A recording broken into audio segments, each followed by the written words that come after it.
Чакай тортичката. Какво е това? На Мишо книгата. Иска ревю, така не? И това иска. Ние сме учили с този Мишо заедно в Димитровград. Човек, аз честно казвам, мислех, че още е в затвора.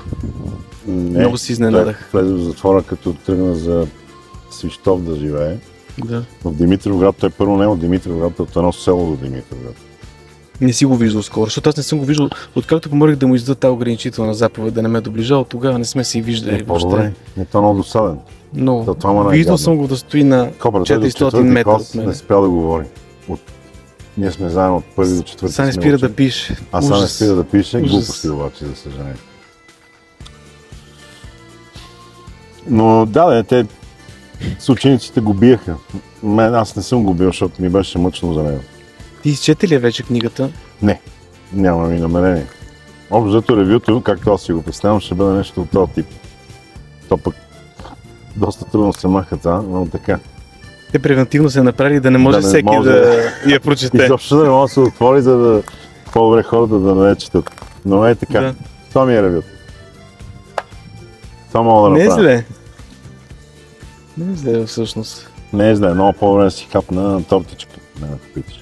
Те не са ми донесли подложка за кафето, ще я ползвам за малко, за да А. си държа кафето. Да, моя. Да не цапаме масата. Така. А ти какво правиш? Какво стана с това реле на колата? Ами оправи го. Хой до те майстори. Обаче те казаха, че не могат. Тя ще ходя да ни други. Той Жоро ми даде номер. Мишо имаше един Ford Escort едно време, само проблеми. Той затова прописа. Не бе, той затова се и пропи. Насвен, че прописа и затова и се пропи. Той първо се пропи, после се сложи са. Първо се пропи, после сложи са и стана прописа, да, така е. Ебе успехи на Мишо и така. Успех. Добре е по-зле. На книга. Това от книгата, според мен. Има прах, като я отвори. Просто сетих история от четвърти клас, за които по-добре да не говорим. Е, това куче, дето мини изръмжа, ама това е заради книгата, според мен. Абсолютно, той надуши нещо гнило и веднага почна да лае. А той и Мишо се казваше, че само да проверя. Да, за всеки случай проверих дали се казва Мишо. Мишо е.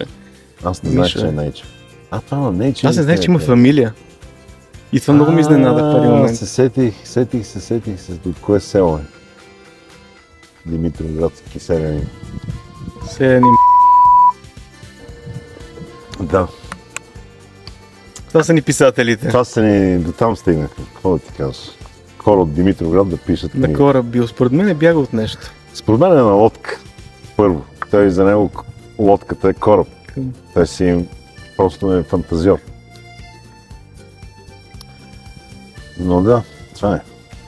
Аз поръчах си, да. Еми добре, айде. Да не досаждаме на хората толкова тук. Да не досаждаме на хората толкова. Айде, Мишо.